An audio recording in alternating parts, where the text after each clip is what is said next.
Hello, everyone, and welcome to another episode of The Recipe with Dr. Stepheny Finnie.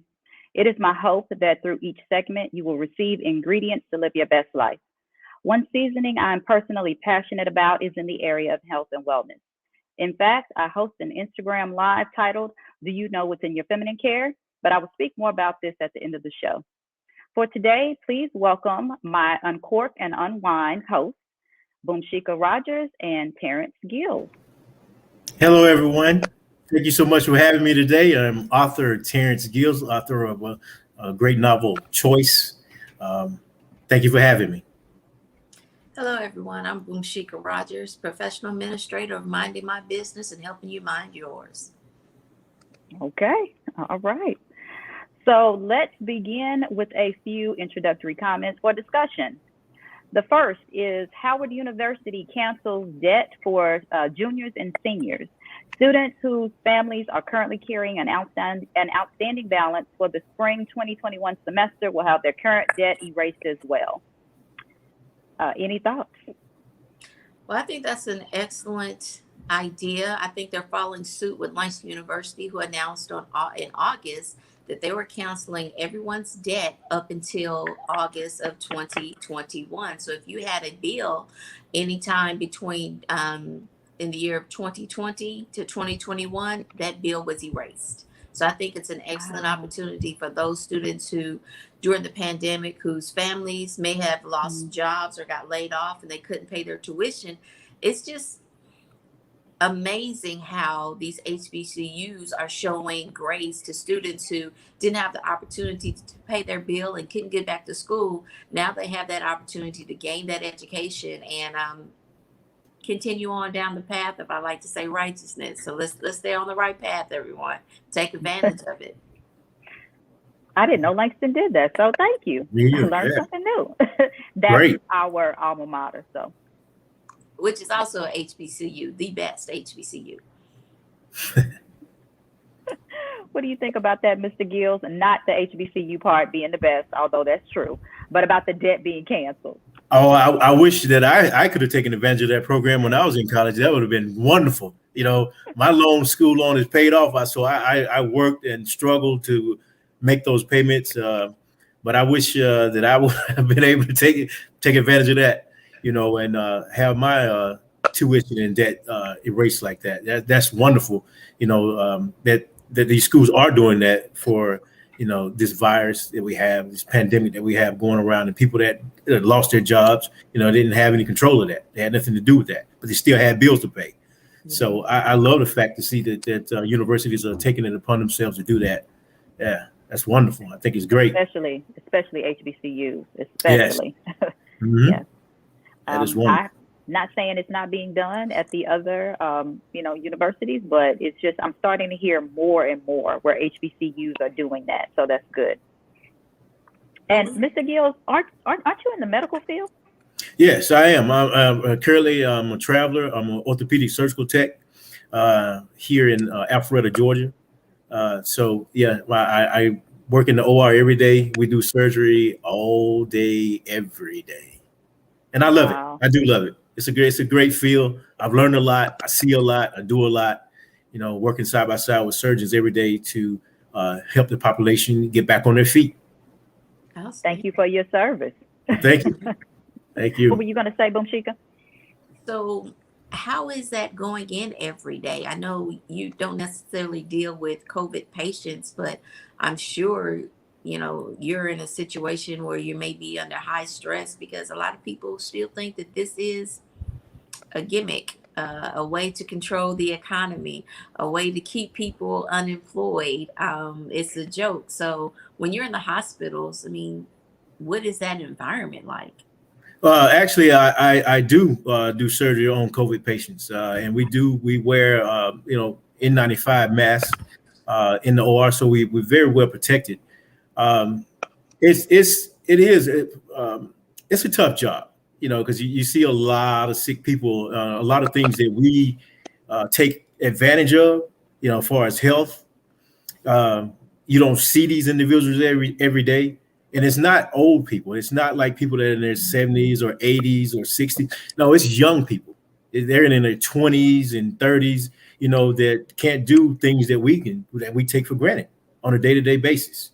They have illnesses that they come in for us to help them get better, but never really get over. So it's a sad situation. So I try to come home every day and remind myself why I shouldn't complain. Because I just done surgery on a kid that was 19 years old. Who will never be able to do the things that I did at 19 years old. Because of his deformities. So, and speaking of COVID, when that hit last year, or when we found about it last year, I was in Boston, Massachusetts, at Leahy, and I saw a lot of patients that were in there that were very young that passed away. So it was a very, very sad situation. I was up close and personal to that. A lot of my close friends that I worked side by side with every day had COVID as well. I was fortunate that God bless me that working that close with those individuals every day, I didn't have any symptoms. But as far as working, doing surgery on those types of patients, I did that just about every single day. I saw COVID patients, but I was just blessed not to get it myself. Awesome, outstanding. Well, since we're on this topic, we may as well. I may as well get this question answered. What's going on with the new variant?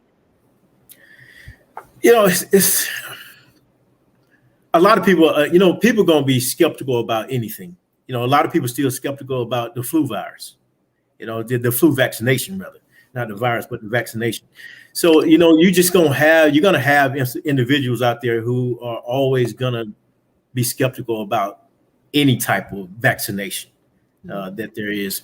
But I believe that they created these vaccinations to help. And I don't think they are. And when I say they, I mean the government. I don't think they're making something to control us or implanting chips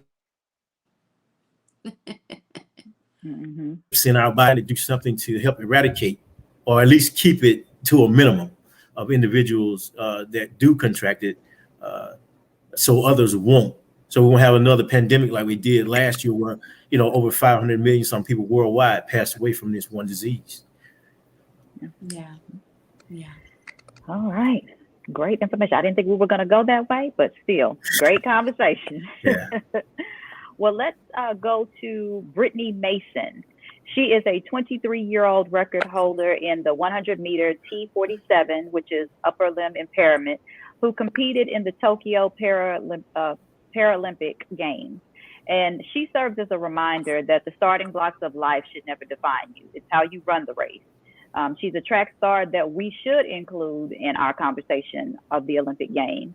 And, I love watching the Olympics normally, but this year it was so different because of the pandemic, just period, whether it was the Paralympics or just the Olympics, it was just different because you didn't see all the people in the stands, so you didn't have that. And then, it was just different. It was different. It was a different atmosphere. But I will say that I didn't watch all of them, but I watched a lot of the Paralympics for the first time. And I was so impressed. I was like, do you see what these individuals are able to do with the impairments that they have? They are amazing. I mean, I just thought I need to start watching this more often. And why didn't I watch it previously? I don't know if I just didn't, because it's been around. It's not new. No, it's not new. Nope. No. I'm sorry. We call it Paralympics, but I can tell you right now, I couldn't beat any of those kids. It was swimming, running, jumping. I mean, they got me hands down, and I don't have any.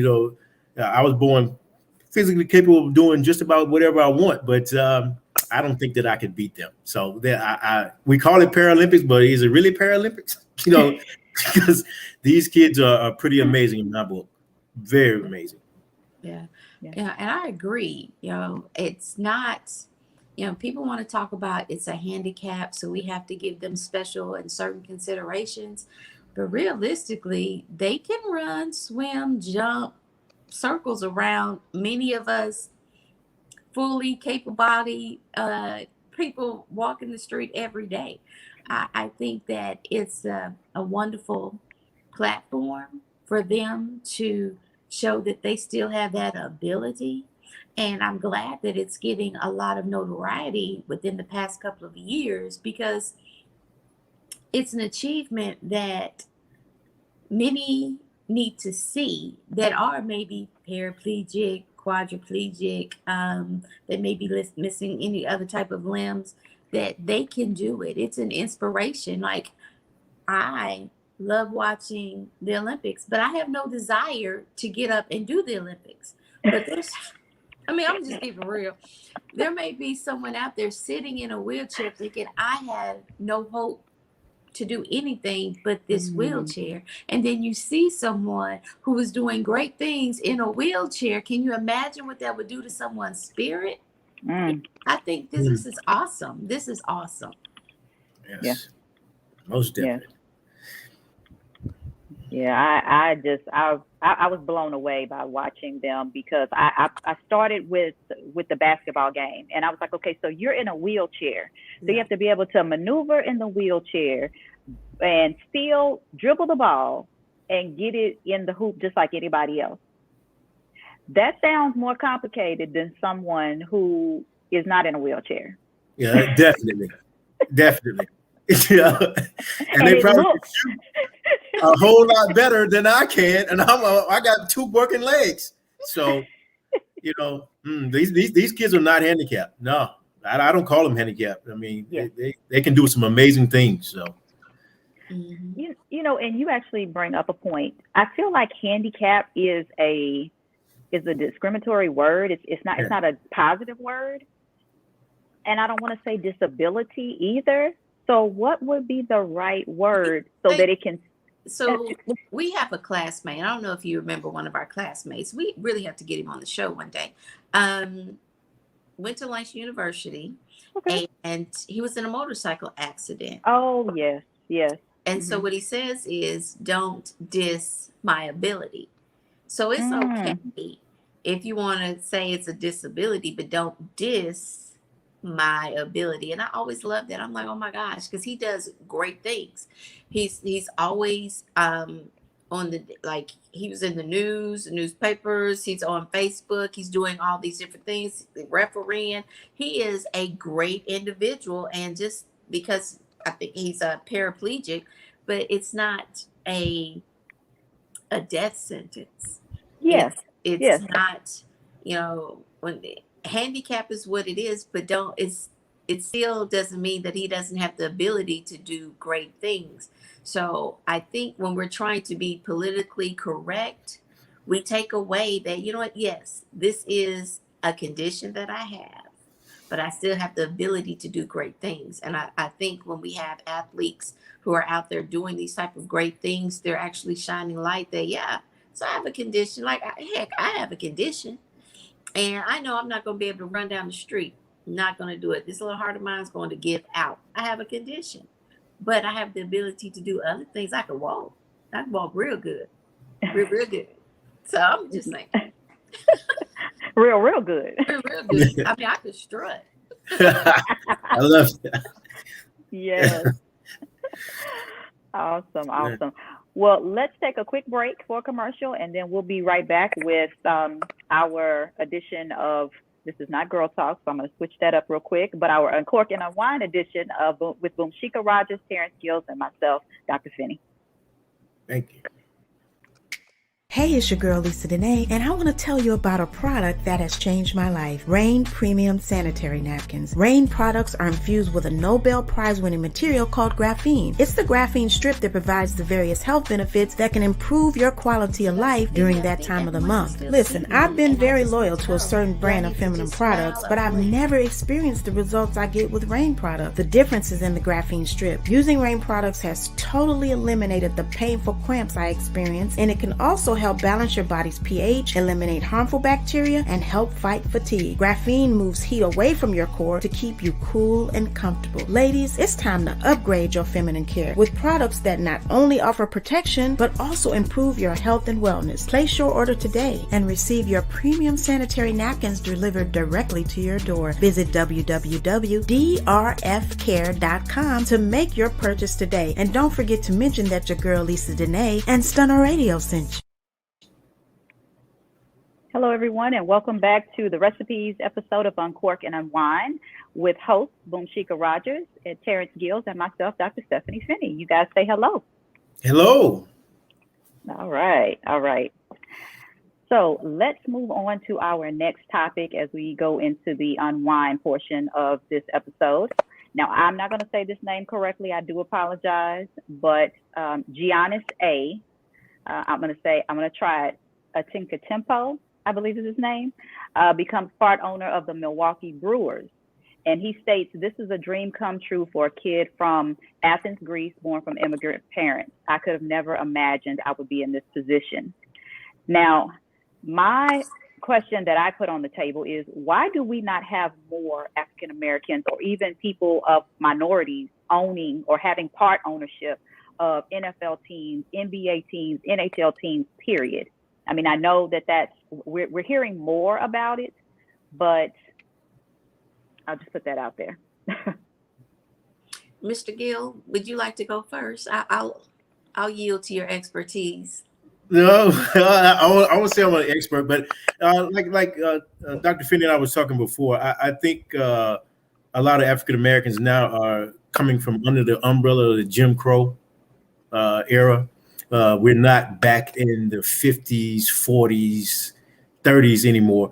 And you see a lot more African Americans coming out that are in positions, to own, and they're not being, I want to say, pushed to the side, or they're not given a fair shake that they deserve in this type of industry anymore.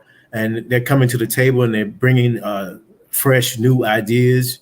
They have assets as well to go behind that, to purchase the things that they want to do. And we were just speaking about LeBron, and I believe it was a few months ago, LeBron became part owner of the Boston Red Sox. I think that's what I did here. So, and he owns a school. So yeah, I'm happy to see NBA stars moving in this direction. And it's not only LeBron, it's several of them, that have started schools and are doing great things for our community, giving back. And I love seeing that. That's a wonderful thing. Yeah. So I think that it was almost taboo to see an African-American coach. I remember at a time when you saw one, you're like, oh my gosh, I'm rooting for this team because we have a black coach, right? And then you're looking at, we have maybe a black GM. So I really think, and this is Boomshika talking, and I mind my business a lot. But my personal opinion says that we did not come to the table thinking that we could. We were trained to be players. You don't have to think, even in the news media, when LeBron was speaking out on Black Lives Matter, it was, he needs to shut up and dribble. Yeah. Well, it was. That has been trained and ingrained in the fabric of America that we don't belong in those positions. And so now, as we as a people are coming up and we're understanding our worth, we don't have to just shut up and dribble. We can have an opinion. We can start a whole franchise if we so choose, because we're doing more than just dribbling. Now we're learning to coach. We're learning the plays. We're understanding how the GM thinks. We're understanding who pays the check. I enjoy getting a check. But how wonderful would it be if I was the one who could sign the check? So these are the things that we're now learning, and we're growing to say, I can do this. We're taking business classes. We're going through the whole process of saying, this is achievable. And we're teaching our young men and our young women that you don't have to just dribble. You don't have to just run. You don't have to just throw a ball. You also have to learn how it works. You have to know the why this thing operates the way it does. And as we're teaching our young men and our young women the why and how this operates, that we're empowering them to do more every single generation. I almost believe, and I say almost because I don't know if I'm going to be around to see it, but I almost believe that in 20 years from now, it will be commonplace to see, 75% African-American coaches. I believe that. Mm-hmm. I wholeheartedly believe that. I believe that within the next 20 years, we may have a Black GM for who was that guy who was an NBA GM? I don't know his name, but he was over the commissioner for the NBA. Why not? Why can't we have a Black commissioner over the NBA? How long has the NBA been in existence and we don't have a Black commissioner? Mm-hmm. But it's coming. Get ready. It's coming. Yeah. Well, you said something key. You talked about, money management and, how to manage your finances. And Tony Dungy, who was with the NFL, I remember he had started classes for rookies that came into the NFL. And what they had to do was they were required to take these classes to teach them how to manage their money. Mm-hmm. And I remember watching some of his clips, and he was like, you don't need 20 houses. You don't need a car dealership. If you want to have a house on the East Coast and a house on the West Coast, that's fine. If you want to have a couple of cars with those houses, that's fine. But understand this, the goal is to get ready to leave this profession because you are not going to do this forever. This is a temporary position. And you make that money, but you need to invest that money so you can have some things ready when you get out. And I'm saying to myself, how many stories have you heard of these people, whether they're NFL players or basketball players who make all this money and then they leave and they have nothing? Nothing. That doesn't make sense. But he's trying to break that cycle to teach them up front. This is how you manage money so that when you get out, because eventually you're going to leave, whether it's you get hurt or actually retire, and hopefully it's retire, but you're going to leave eventually. Mm-hmm. Then you will have something to show for it. And we really need to do that because we don't teach money management. No. That's not something that we even, a lot of African-American people know about money management. I'm not gonna lie to you. I'm not the money manager in my household. That is my husband. I'm not that person. I like to spend the money. And I remember when we first got married, he was like, well, we need to start putting this back so we can do this. I was like, we got to put all that money back? Oh, that really? That's a lot of money. But then after about 3 years, I was like, well, it's time for a vacation. And he was like, you know what? You're right. You're right, because we've been saving and we've been investing in this time, and we started taking it. And I said, okay, well, I don't mind putting money back then. I'm okay. I just got to be able to enjoy a little bit every once in a while. And you start seeing the ability to get a new home and get things that you want for yourself and your family so that, you can benefit and enjoy all the work that you do. And it's like, wow, I wasn't taught this, but I'm learning it now. Mm-hmm. And now I'm trying to teach my children because I want them to know early on rather than later, as I did, how to manage money. It's not that I, have bad credit or anything, nothing like that. It was just, I never understood the part of saving and investing. And my husband is very good at that. So, I think that we as a people need more money management skills. We really need to, hone in on that as much as we can. Dave Ramsey, I read a lot of his books, and he was talking about insurance, and we'll talk about that in a minute as well. But insurance and how people go out and they buy this insurance, and he's like, you just need a long-term care policy. You really don't need all this other stuff. Now you can decide whatever you want, but you need something. But you don't need 50 different things. That's not gonna. He really breaks it down as to why you need things, as you said, the why. And again, I just think that that's a part of wanting to learn better so you can do better. But when you look at social media and, multimedia, mm-hmm. our kids aren't seeing us managing our money. They're seeing everybody on the turn up. Oh, we're popping bottles, the turn up. Jewelry. I mean, we got the latest hairdo. You change your hair's red weave, black weave, yellow weave, pink weave, green weave. You got the newest. You got the new purse. You got the new shoes. And once I make it big, in order for me to show that I made it big, I have to have 50 different wigs. I must have outfits for every day of the week because I cannot repeat an outfit because that's what broke people do. That's the mentality that they're getting because that's what they're seeing. They don't have enough people saying, hey, this is not the right way to go. You don't have to walk around looking like $1 million and you only have $20 in your pocket. We have to change the mindset. When people say, oh, you drive a Honda? Yeah. Well, you've been working this long, you have this. I said, my money's in my house, in my children. I'm not going to pull up in a Mercedes and be in an apartment complex. I'm not going to do it. Why would I? I said, trust me, my Honda goes right into my house just as easily as a Mercedes would. But guess what? I'm not driving my money.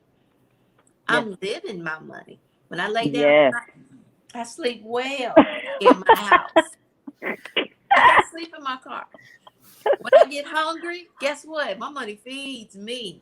I cannot. So I love earrings. I said, oh, I like your earrings, but you get, are those black diamonds? Oh no, that would be onyx, baby. That's onyx. You can't tell the difference. You cannot tell the difference. Quit trying to turn up and live. Yeah. It's not about the turn up. It's about the longevity. It's about leaving an inheritance for your children. And God forbid you should leave before a parent should leave. Then who's going to bury you? Because I promise you, without a will, the state's going to get it. And you're going to have to go through probate. No one can put you in the ground. I need us as a people to think responsibly. It's not about the turn up. It's about the longevity. My 2 cents. I'm glad you said that. Now for the older generation, we see that, but for a 20-year-old kid, let's go back to the leagues, the professional players. For a 20-year-old, 20, 21, 22-year-old kid that just got signed to the NFL, who's been given a multi-million-dollar contract, the last thing on their mind is money management. Yeah. The first thing on their mind is, oh, now I can go buy what I want.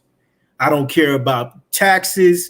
I don't care how much it costs because I have $30-40 million in my bank account. So I'm going to get 2 houses, five Harleys. I'm going, me and my boys, we're going to have a good time. I'm buying houses. I'm buying everything, and that's where they get in trouble because now down the road, you find out that those 5 houses that you got property taxes, you got upkeep. And then Uncle Sam knocks to the door and say, hey, last year you made $40 million and you forgot to give me my 15. Hey, I need my money. So you get into a position where now you have nothing left and the IRS comes in and take what you have. But because you wasn't taught, at an early age, okay, yes, I have $30 million, but I'm going to act like I have $30. I got 30 million, but I'm going to act like I got 30. Okay. So I'm going to take, instead of buying a $10 million house, why don't I go and buy a $100,000 house? Live extremely below my means. So that way, if I'm in the league, playing whatever sport I'm playing, if I have an injury that is going to end my career, I still have enough money left in the bank to take care of myself until I can find something else to do. I think the first thing that young people need to do when you get that bag, get you an accountant. Okay? Yes. And I want you to think, and I tell this to my sons, say, hey, as soon as they tell you what you're going to be making, knock off 30%. Yes. Off that. Because that's customarily what Uncle Sam's coming to get is 30%. So just knock it off. Don't worry about, even if you win the lottery. Right now, if you win the lottery, Uncle Sam is getting 26% of those lottery earnings. So just come. I need you to get a tax accountant and learn how to manage your money, and make sure you have someone that's going to teach you what they're doing, not just tell you, teach me. Because at some point, if my money is gone and I have to do this myself, I will have the tools to do it. Take advantage of every opportunity you have to learn, especially about money. Because look, there's not a man out there that wants a broke woman. There's not a woman out there that wants a broke man. And I promise you, when all your money is gone, he or she gonna be gone too. I tell my husband often, I said, look here, we ain't gonna make it if you ain't got your coins together. Now, I love you, and I do. But look, mama can't eat love. I can't eat love. I can't.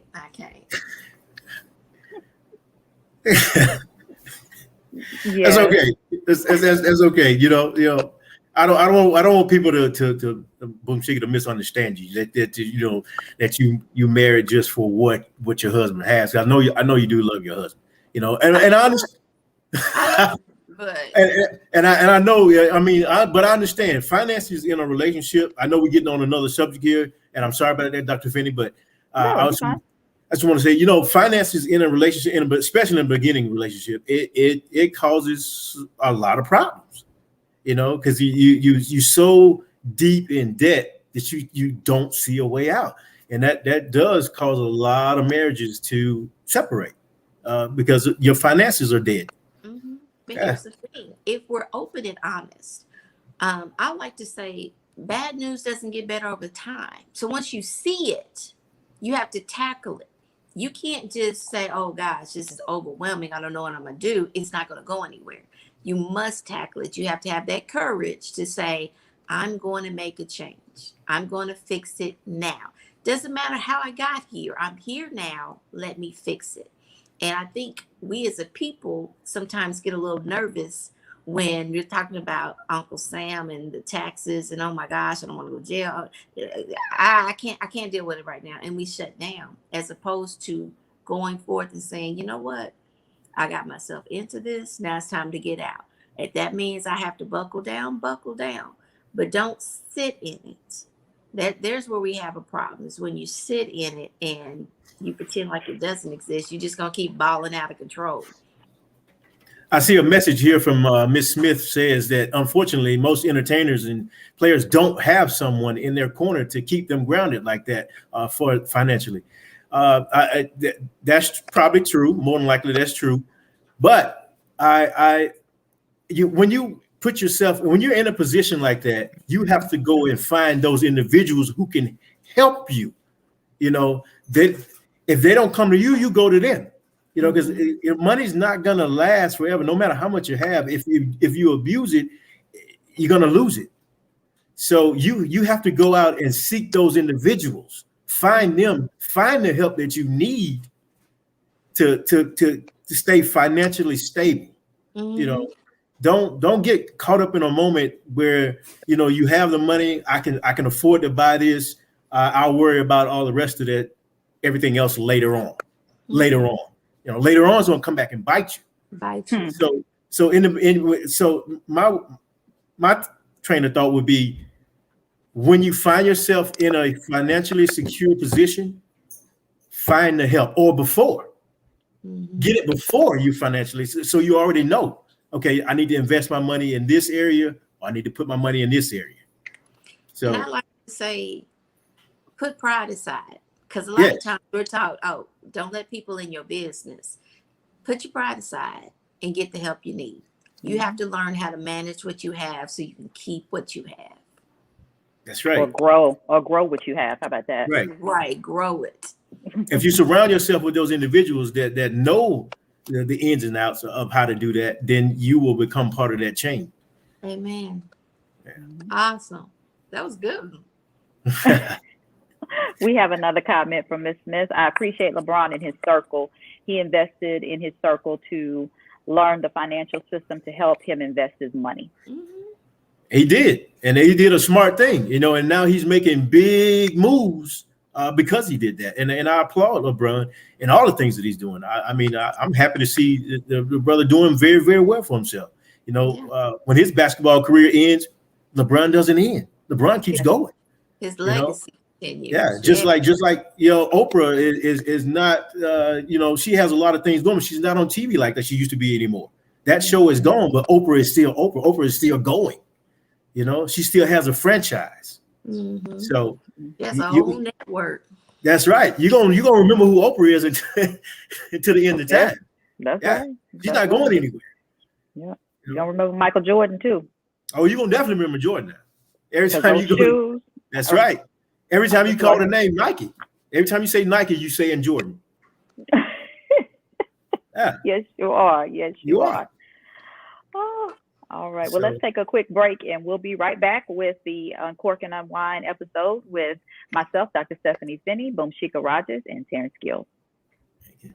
Hey, what's up, y'all? It's your girl, comedian actress Coca Brown. And I got to give a huge shout out to my girl, Dr. Stepheny Finnie, because she put me on. What? To the Jewel Sanitary napkin. These babies are amazing. Not only are they good to me, they're good for me. Not only do they help with absorption, moisture control, and protection, because yes, sometimes I like to wear white, but these babies also have a great ingredient called graphene that helps with cramps. Huh? Are you kidding me? So you're telling me that I'm protected and I can control my moods a little bit? I love it. So please make sure you hit up my girl, Dr. Stepheny Finnie. They have a variety of sizes for every kind of flow, whether it's heavy, light, overnight, she got you. So make sure you hit up my girl, Dr. Stepheny Finnie, and get you some Jewel Sanitary napkins today. I strongly endorse these, honey, especially if you're like me and need all the help you can get for that time of the month. All right?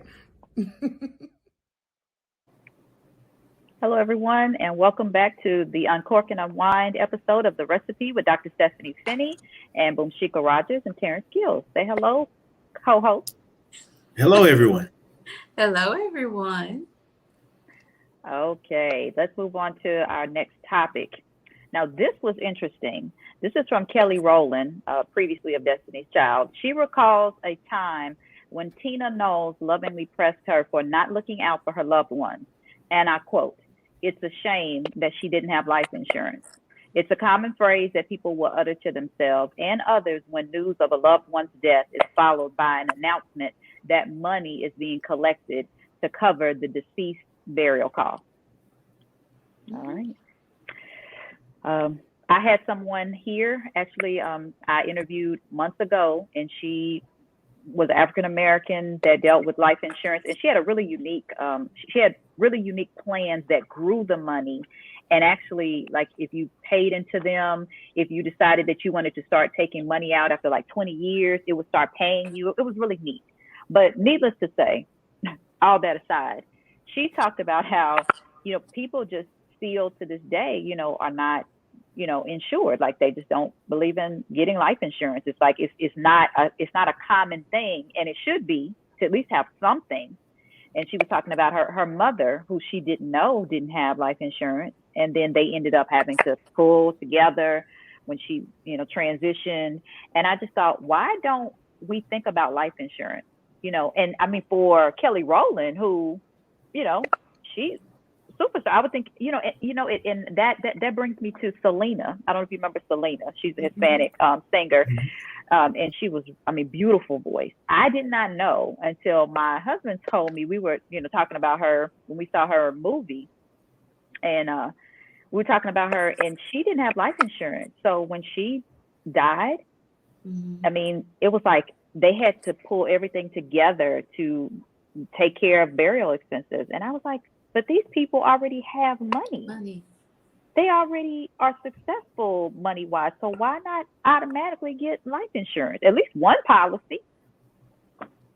No one thinks that everyone thinks they're going to live forever. No one anticipates death. Yep. So it's a part of life. And, we figure we're young. Yes. That's for the old. It costs too much.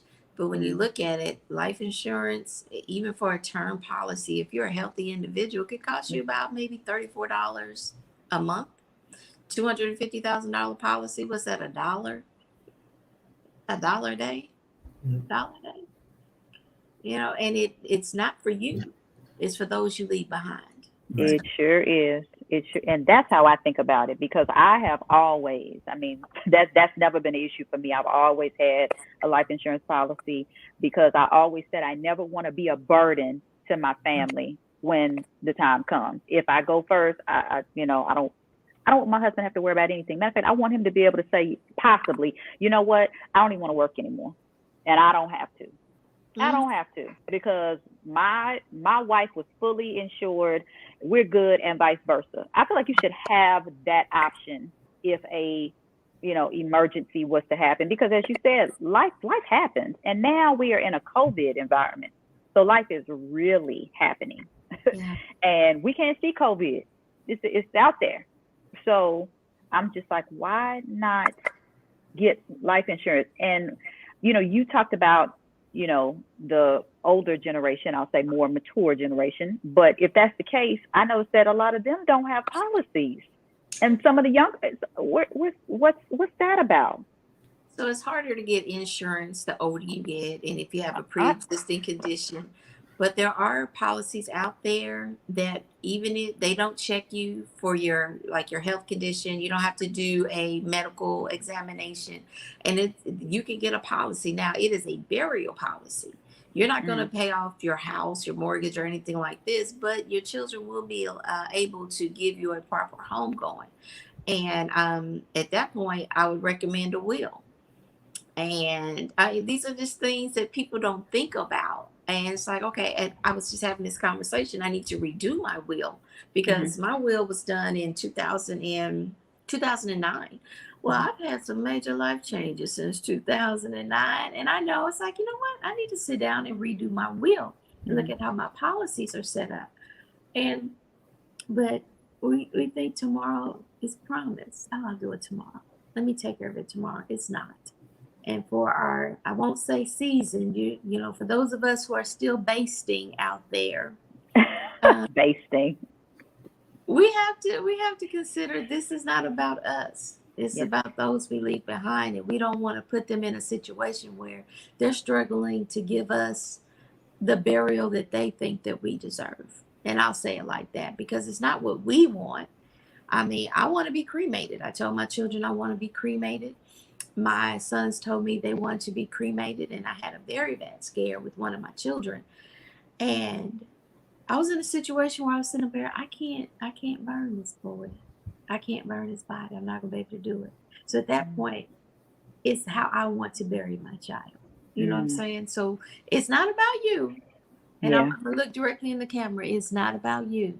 It's about those you leave behind. So think about us who are still here, and we're struggling with how we're going to take care of you in the final moments as you're going up to glory. Think about us. Yeah, that's very well said, because a lot of people don't, like you said, they don't think about, they just take life for granted. They don't think about, I might not be here tomorrow. What will my family do if I leave this earth tonight, a second from now? So you're right. No, most people don't have life insurance because they take life for granted. They think that, you know what, look, I'll be here tomorrow. I'll be here next year. I'll be here the next 10 years. I'm only 20, I'm only 20 years old. So I'm young. I don't need that stuff. So you're right. It's just something that one of the avenues in life that we take for granted. But you're right. Many people, it's not about that individual. It's about the people you leave behind. What kind of condition do you want to leave them in? Yeah. So I like that. Yeah, I have, heard of, crazy stories. I mean, crazy stories where, family members have to, really, like, it's one family member that says, I want this, I want to make sure that my mom is buried this way and this, and it's like, but there's no money to make sure that she's buried this way. But you want to do all of these things. You want to, but it's a price tag for all of that. And, I get that for the seasoned generation, it costs money, but how about we get the policy before we get to the season point? Right. How about, so that can already be in place. And then by the time we get to the point of being seasoned, that's already taken care of. I mean, we've already been paying into that, and it's consistently being paid on, so it's not a big deal, but rather than do that, we wait. And then there's a problem because, as you said, there's other health issues that come about as you get older. And I believe when you turn 40, that's when everything starts to change with the policy. Engine light comes on. Yeah. Yes. Yeah. Yes. My check engine light came on at 40. Mm-hmm. Yeah. Check engine light. It's been screaming at me for several 40s. So it's still screaming at me. So, Let's see. We have a comment from Miriam Iganu. That part, prior planning is critical for this. Yes. Planning. That's the thing. We have to plan. Yeah. No different. We were talking about money previously, and looking at the path ahead. You have to plan. Mr. Gills and I were talking, and it was like, you should at least, if you are in the NFL or NBA or something like that, you should at least be able to leave knowing you got a house waiting for you that's paid off. Mm-hmm. Come on. If you got that type of money, like I said, if you're blessed with that type of money, there should be no reason why you're paying a mortgage. Yes. That should be the first thing that you do for yourself. Yes. If you come into that type of money, you should secure a place for you to live that is yours. There's no renting. I'm paying a mortgage deal. No. This is ownership at its best. Yeah. Ownership. This is my house. Yeah. And you are paying for it in full because you have the money, and you don't have to pay all that interest. Right. Mm-hmm. You don't need a 30-year or 20-year or 15-year mortgage. You just need to pay that.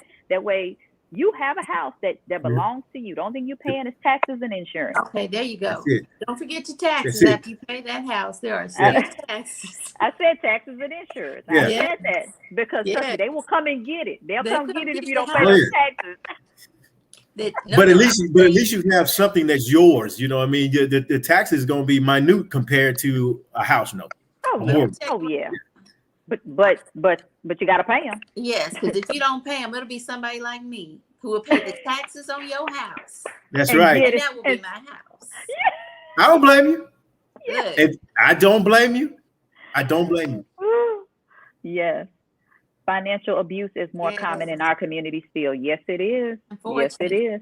But it's the lack of education. It's a lack of knowledge. I agree. And that's like, okay, we're talking about insurance, talking about a life insurance policy, a house.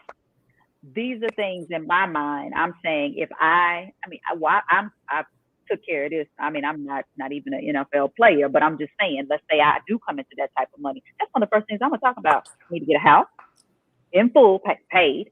Mm-hmm. I need to get insurance. If I don't have any, I need to get that, and I just be paying on that. But I need to have some things in place. That's a part of planning, as Ms. Iganu said. Planning. We have to plan. If you don't plan, you plan to fail. That's right. And I also think most African Americans, a lot of us come from nothing. You had nothing growing up. Not just African Americans. I mean, that's in every genre, every race. But mostly African Americans, you grew up, you didn't have anything. So now when you get to a point where you do have something, it's out of control because you never had it. So you lose your mind, so to speak, as in now I have the finances to buy what I want. I'm going to live like I always wanted to live. Mm-hmm. And you don't think about the repercussions of what about this and what about that and what about this. You don't think about that. All you're thinking about is I drove a Pinto for 40 years, and there's nothing wrong with a Pinto. A car is a car, but you're thinking I wanted a Jaguar and I couldn't afford a Jaguar. I had to drive a Pinto. Now I can afford a Jaguar. So I'm going to go ahead and get me a Jaguar and a Porsche and a Ferrari and a Lamborghini, and I'm going to drive all of them whenever I want, and you don't think about anything else other than that because you never had it. So you get out of hand. Mm-hmm. Yeah. You said a mouthful right there. He did. I'm just thinking about everything he said. A Lamborghini, a Porsche, everything. I call it impulse issues. Yes. Now, my sons have lived a very easy life because their mama has always worked. There was never a time when I did not work. And so my son, Michael, I love him to death. We were moving from one part of Texas to another part of Texas. Now, his mom, that'd be me, built this house. I mean, put every design in us. His sons, you're going to know how to do this process. They were with me. We did the whole process of building a house. So when you move, I was like, okay, well, let's find a place to kind of just rent for right now until we find out where we want to live. Oh, this child, he says to me, Mom, I've lived a privileged life. We can't live like this. We can't live like this? He said, no, Mom, we can't live like this. Mom, you spoiled him. I'm sorry, Mom, but you did it. He doesn't realize when we were living in an apartment and I'm trying to make things happen. He doesn't understand that struggle. What he knows is he doesn't know. This is not, Mama, we can't. No. We walked into a house, 4-bedroom house. I said, okay, you and your brothers have your own room. He was like, Mama, you smell that? I'm like, we'll just clean the carpet, have the air ducts. He said, no. Thank you, sir. And he just said, Mama, let's go. Because he's my road dog. So he went with me to go look at these houses. He said, no, Mama, let's go. I think it is about teaching our children a standard. Yes. Mm-hmm. And if this is how we lived at this point, when you have an opportunity to do better, I expect you to do better. I was raised on a farm. I love my farm experience. We had cows, chickens, pigs, ducks, rabbits, guineas, horses. We had it. We had a full garden that we had to go out and pick. We picked our own food. We butchered our own cows and pigs. We had our own eggs. We ate most of the doggone rabbits that were out there. I'll tell you what, I loved it. My sons, they don't understand that because each generation is supposed to do better than the last. Yeah. And I fully expect them to do better than me. Yeah. And I think I'm doing pretty good. But that's because what my mother and father taught me and what I teach them is that you must continue to educate yourself to know how to spend your money, how to save your money. He has a saving account and he has a checking account. And right now, the way his checking account and his saving account is set up, he's broke. But he knows that. So he says, Mom, I have impulse issues, but I know I can't spend any money because I have to have a certain amount of money in this account. But he knows that because he's been taught that. So as we're out there talking to our children, let's teach them instead of, boy, get out of here. I'm paying these bills. Don't be in my business. Mm-hmm. No. See here. Come see what this costs.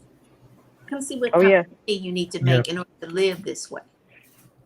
Yep. You brought up a very good point. I have a friend who has a son who is a senior in high school.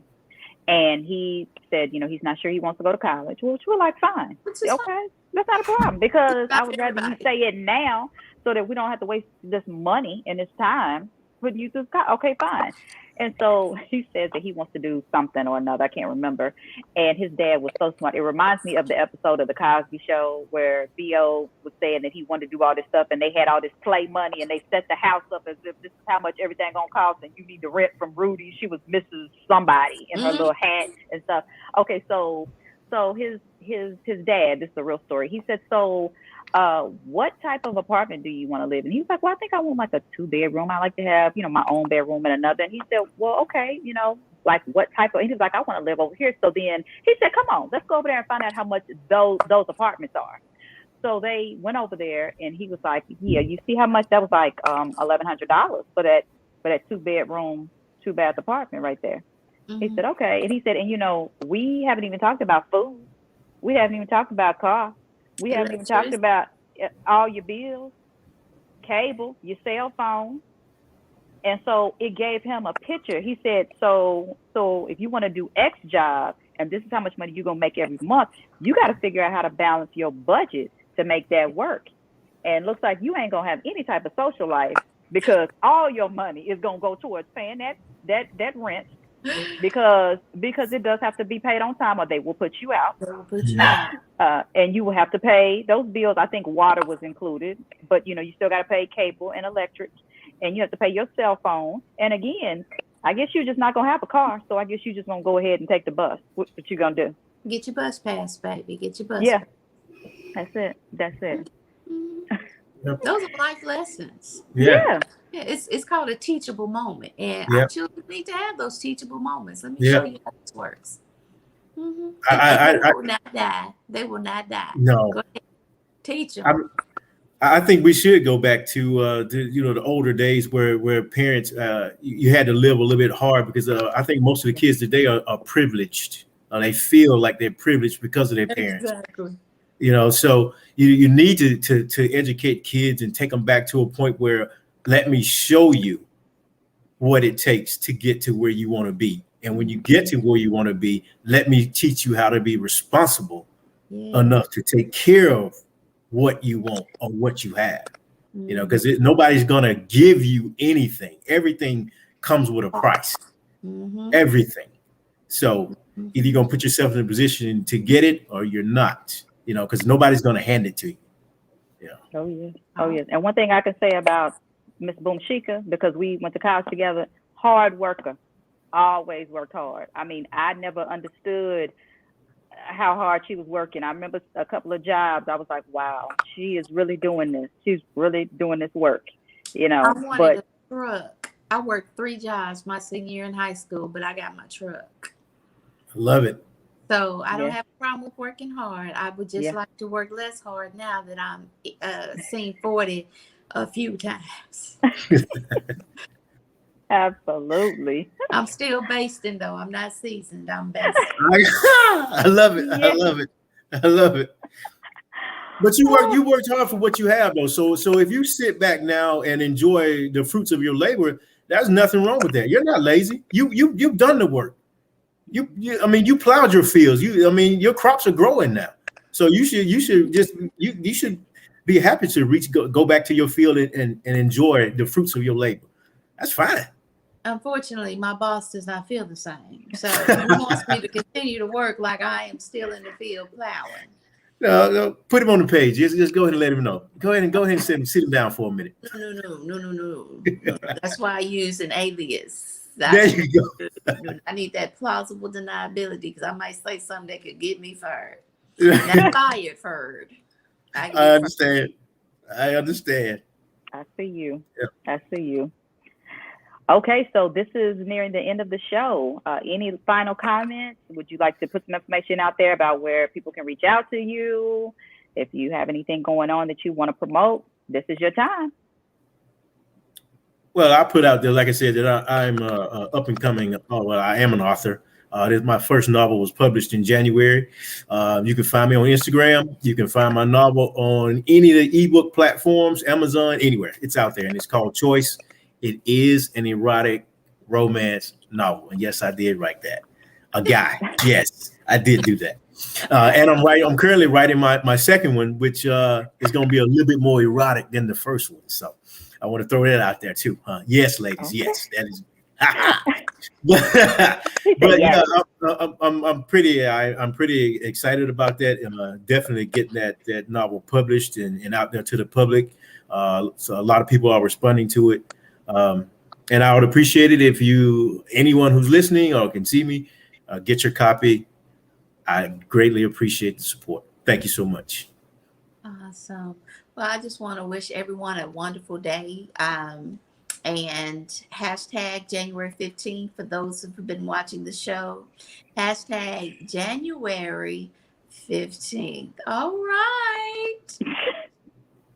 I can't get away from it. I'll tell you later, Mr. Gill. Okay.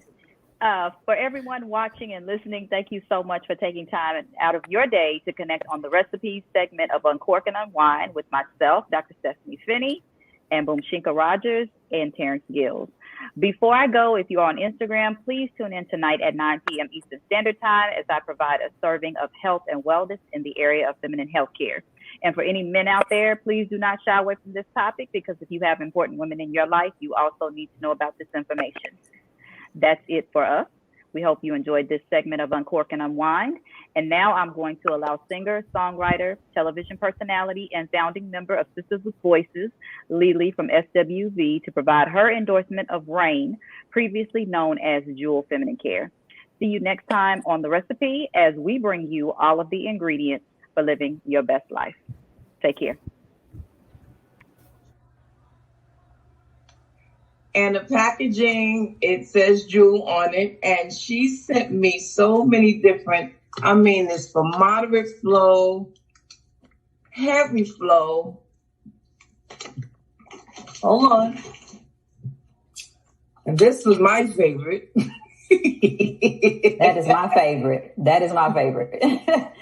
I can always appreciate an overnight, but what I was really impressed by was the length, how long it was, and how it's not as thick.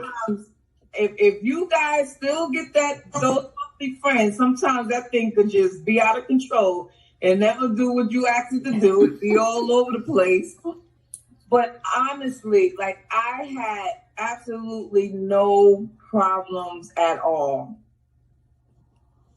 And I just want to say thank you, and I appreciate this product so good, because a lot of people, they want to send you stuff, and it's like, okay, you want to believe in everybody, but everybody's product is not a good product, especially something when it comes to feminine hygiene and sanitary this and you got to be very careful, because sometimes, whatever the stuff is made with, it don't always agree with your body chemistry. But I had absolutely no problems, and I wouldn't even say this if I didn't mean it. I gave the girls in my podcast, they use it. My podcast member, she don't even use sanitary napkins. She's like a tampon girl.